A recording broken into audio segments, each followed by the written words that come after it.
ऋषि दुर्वासा के जन्म से जुड़ी एक कहानी इस प्रकार है।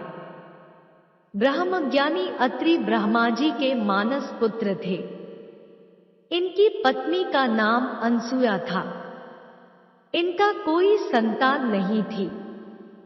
संतान की आकांक्षा से महर्षि अत्रि तथा अनसुया ने कई वर्षों तक कठोर तप किया। उनके तप के तेज से एक उज्ज्वल अग्नि ज्वाला प्रकट हुई, जिसने तीनों लोकों को अपने आगोश में ले लिया। देव, दानव, ऋषिमुनि सभी चिंतित हो गए। तब ब्रह्मा, विष्णु तथा शिव जी महर्षि के तप स्थान पर गए। प्रसन्न होकर तीनों देवों ने उनके पुत्र के रूप में जन्म लेने का वर प्रदान किया। वरदान के प्रभाव से ब्रह्मा के अंश से चंद्रमा, विष्णु के अंश से दत्तात्रेय तथा भगवान शंकर के अंश से दुर्वासा का जन्म हुआ। भगवान शंकर के रुद्र रूप से महर्षि दुर्वासा प्रकट हुए थे, इसीलिए उनका रूप अति रौद्र था। इसी कारण वे अति क्रोधी भी थे। जहां भोलेनाथ को प्रसन्न करना बेहद आसान माना जाता है, वहीं ऋषि दुर्वासा को प्रसन्न करना शायद सबसे मुश्किल काम था। महर्षि दुर्वासा दयालुता की भी मूर्ति है तथा अत्यंत करुणामय है। भक्तों का दुख दूर करना तथा रौद्र रूप धारण कर दुष्टों का दमन करना ही उनका स्वभाव रहा है। के रूप में अवतार लेकर भगवान शंकर ने अनेक लीलाएं की हैं, जो अति प्रसिद्ध हैं। दुर्वासा ऋषि के आश्रम के निकट ही यमुना के दूसरे किनारे पर महाराज अम्बरीश का राजभवन था। राजा अम्बरीश विष्णु के परम भक्त होने के साथ साथ बेहद न्यायप्रिय शासक थे। एक बार राजा अम्बरीश ने एकादशी का व्रत रखा। वस्त्र खोलते समय दुर्वासा ऋषि अम्बरीश के महल पहुंच गए। अम्बरीश ने उन्हें भोजन के लिए प्रार्थना की। ऋषि ने अम्बरीश से कहा कि वे स्नान के पश्चात ही भोजन ग्रहण करेंगे।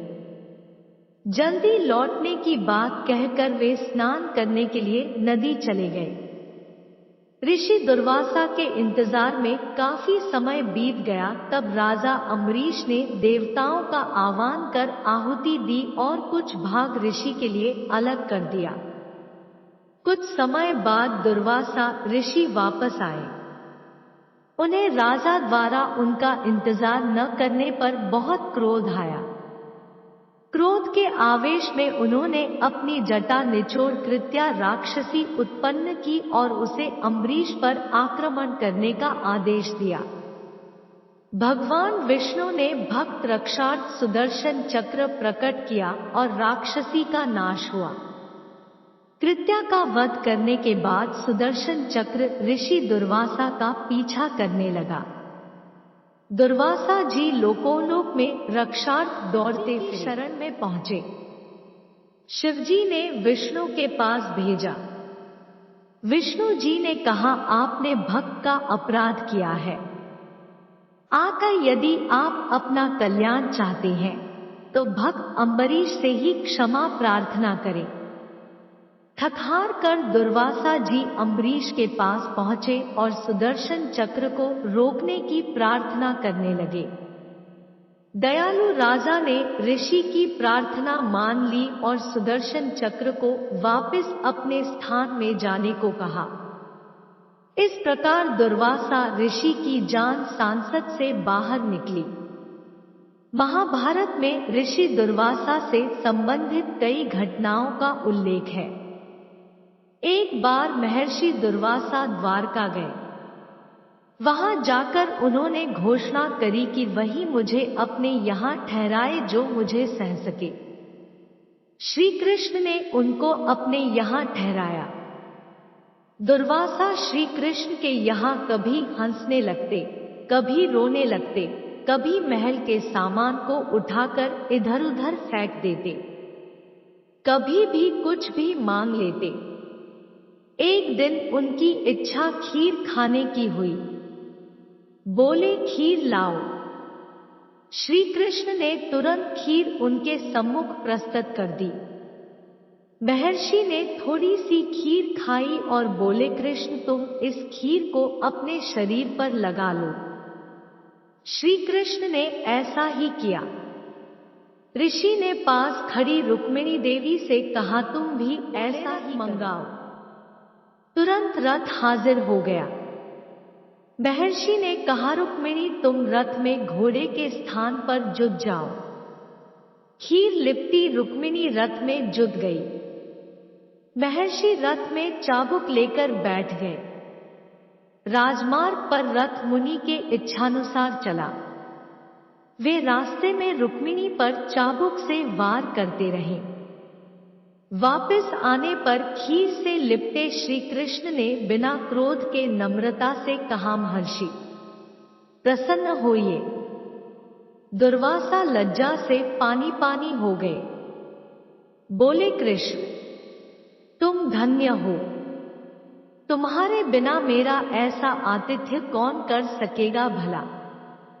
ऋषि दुर्वासा को क्रोधित करना जितना आसान है, उन्हें प्रसन्न करना उतना ही कठिन था। लेकिन पांडवों की माता कुंती ने अपने सेवा भाव से ऋषि दुर्वासा को प्रसन्न करने में सफलता हासिल की थी। एक बार कुंती की सेवा से प्रसन्न होकर ऋषि दुर्वासा ने उन्हें ऐसा मंत्र बताया था, जिसकी सहायता से वह देवताओं का ध्यान कर उनकी शक्तियों से परिपूर्ण पुत्र रत्न की प्राप्ति कर सकती थी।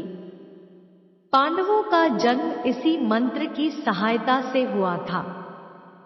दूसरी घटना में स्नान करते समय महर्षि दुर्वासा का वस्त्र नदी के प्रवाह में प्रवाहित हो गया। कुछ दूरी पर द्रौपदी भी स्नान कर रही थी। उनकी यह स्थिति देखकर द्रौपदी ने तत्काल अपने अंचल का एक टुकड़ा फाड़कर ऋषि को प्रदान किया।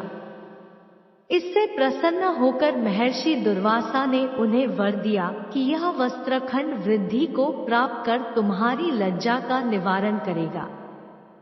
इसी वर का प्रभाव था कि जब कौरवों के द्वारा द्रौपदी की साड़ी चीरहरण की घटना हुई तो साड़ी बढ़ती ही गई। वर के प्रभाव से द्रौपदी की लाज बच गई। महाभारत की एक अन्य घटना में दुर्वासा मुनि अपने 10,000 शिष्यों के साथ दुर्योधन के यहाँ पहुँचे। कूटनीतिक चाल के तहत कपटी दुर्योधन ने उन्हें प्रसन्न कर प्रार्थना की कि ऋषि युधिष्ठिर का भी आतिथ्य ग्रहण कर उन्हें भी कृतार्थ करें। पांडव उस समय अपना वनवास काट रहे थे। विपन्नावस्था से जूझते पांडव इतने सारे ऋषिमुनियों का आतिथ्य सत्कार कर पाने में असमर्थ थे। जब मुनि अपने भक्तों को लेकर आश्रम पहुंचे उस समय द्रौपदी भोजन कर चुकी थी और पांडवों के पास ऋषि के समक्ष प्रस्तुत करने के लिए अब कुछ भी बाकी नहीं था। पांडव घबरा जाते हैं कि ऋषि दुर्वासा को क्या खिलाएंगे। उन्हें उनके क्रोध की भी चिंता हो गई कि कहीं वे श्राप ही न दे दें। ऋषि दुर्वासा पांडवों से कहते हैं कि वे शिष्यों के साथ स्नान के लिए नदी जा रहे हैं। तब तक भोजन का प्रबंध करके रखें। इस विकट स्थिति में द्रौपदी कृष्ण जी को मदद के लिए पुकारती है। जी तुरंत द्रौपदी की मदद के लिए आ जाते हैं। वे भी भूख लगने की बात कहते हैं और जो भी भोजन बच गया है उसकी मांग करते हैं। भोजन पात्र में सिर्फ कुछ चावल के कण ही चिपके होते हैं। कृष्ण जी बड़े प्रेम से भोजन के अंश को ग्रहण करते हैं। उनके इस अंश को ग्रहण करते ही ऋषि दुर्वासा तथा उनके हजारों शिष्यों को पेट भरे होने का आभास हो जाता है। कुछ भी ग्रहण करने की उनके पेट में स्थान नहीं था। अब उन्हें पांडवों द्वारा बनाए गए भोजन के अपमान का अंदेशा होने लगा। अतः वे उनके पास वापस जाने के बजाय यात्रा पर आगे बढ़ जाते हैं। दोस्तों, यह कहानी आपको कैसी लगी कमेंट बॉक्स में जरूर बताइएगा। वीडियो अच्छा लगा हो तो वीडियो को लाइक और शेयर करें। चैनल पर नए हैं तो चैनल को सब्सक्राइब करें, बेल आइकन को जरूर दबा दें ताकि अगली वीडियो का नोटिफिकेशन आपको मिलता रहे। वीडियो को पूरा देखने के लिए आपका धन्यवाद।